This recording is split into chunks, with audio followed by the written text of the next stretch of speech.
Hello and welcome to Live Earth TV. I'm Shira Lazar. On April 18th, the Live Earth Run for Water will be a memorable and fun event for people around the world. It's a 6-kilometer run-walk that means something. Every participant is running to support the nearly 1 billion people who lack access to clean, safe drinking water. Last month, on Universal Children's Day, a UNICEF report noted that 300 million school kids in the developing world don't have safe drinking water and lack access to a clean toilet. 300 million! That means that half the schools in the world have no clean water or toilets. Children often must walk 6 kilometers or 3.7 miles each day to secure available water, much of it unsuitable for drinking. Children miss 443 million days of school due to water-related diarrheal diseases. For now, we feel unsafe. We can't use this because we think maybe if we use this, then I'm getting sick. For every one American elementary school student, there are 5 students in the developing world who lack access to safe, clean drinking water. Without clean water, children get sick more often and miss more days of school, ultimately making it harder for them to get jobs and build a better future. Together, we can make a difference in the lives of these children by supporting and funding solutions that bring clean, safe drinking water to communities and schools in need. The children are agents of change. Schools are agents of change. The Live Earth Run for Water supports scalable, low-cost options such as rainwater harvesting, shallow wells, and gravity-fed filtration.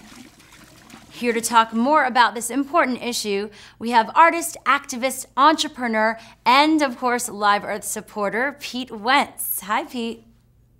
Hey, Shira. Thanks for having me. So why have you decided to get involved with the Dow Live Earth Run for Water? I feel like water is a basic human right. I think every human being should be able to have access to clean water. What inspired you to get involved with Invisible Children? A couple of friends pointed it out to me, and the thing that I liked about it was the clarity of the organization, exactly where your money or the money in the organization is going and how it's used. But then actually going to Uganda and seeing the situation on the ground was so much more enlightening for me. Tell us about your first trip to Uganda. How did it impact you? Yeah, well, we went to one of the displacement camps off of Google, and it was just most horrendous living conditions ever. 1 square mile, and there was animals with humans. There was, there wasn't a system for, people to drink water. It was just so sad on one hand, and then on the other hand, you saw people smile, and you saw kids would come up to us, and not because we're in a band or whatever, but they were interested in our tattoos, and they thought they would rub off, stuff like that. And it was cool because you saw both sides, and you realized that it made me really realize that human beings are human beings, and it doesn't really. I mean, it's a difference where you're born, and you maybe have cultures, and cultural experiences. But people are happy, people are sad, people have hope, people lose hope, and that was one of the greatest things to take away from that. Now, how has your perspective changed on issues like war and access to clean, safe drinking water since becoming a father? Having a son, I realized that I wanted to make sure that, I was speaking about it earlier, is that he's not just a citizen of Beverly Hills, he's a citizen of the globe. I don't want him to think that his life is normal. I want him to go to all the places. I want him to see other kids and be able to empathize with them and just see them as other kids. That's really important to me. What would you say to those who don't think the global water crisis is their problem and therefore don't feel the need to get involved? Conserving water is a really easy thing to do. The more convenient it is, the less of an argument people have to make. Like I'm in New York right now. Tap water is better than a lot of bottled water here. Drink the tap water. What do you say to people who claim that the global water crisis is just too big to be solved? People love to bring up impossible because it kills the chance of hope. People want to make problems bigger and so insane that they then it lifts the guilt off of you. You go, oh, we can't fix that, so don't worry about it. What you need to do is think about it, break it down and think about it on a smaller level. If you want to be just as involved as just turning off water in your house and conserving water in your house, that's fine.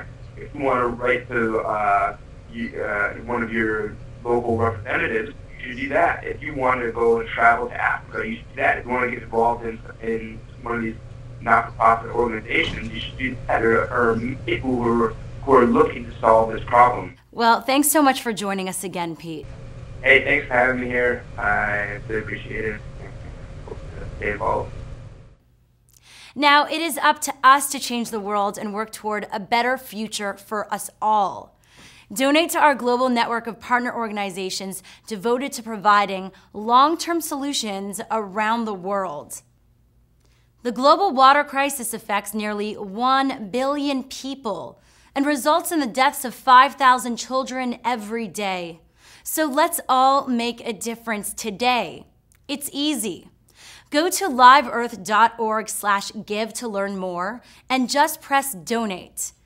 Enter the amounts you'd like to give directly to the organization and know that you just gave someone hope for the holidays and the future. For just $16 US, you can help provide 1,000 school children with safe, clean drinking water for an entire year. Sign up for a 6K run walk on April 18th, and a percentage of your registration fee goes directly toward a Run for Water partner, funding solutions in the field. Tell your friends about Live Earth 2010, the Run for Water. Everybody counts in helping to solve the water crisis. Happy holidays, and see you in the new year.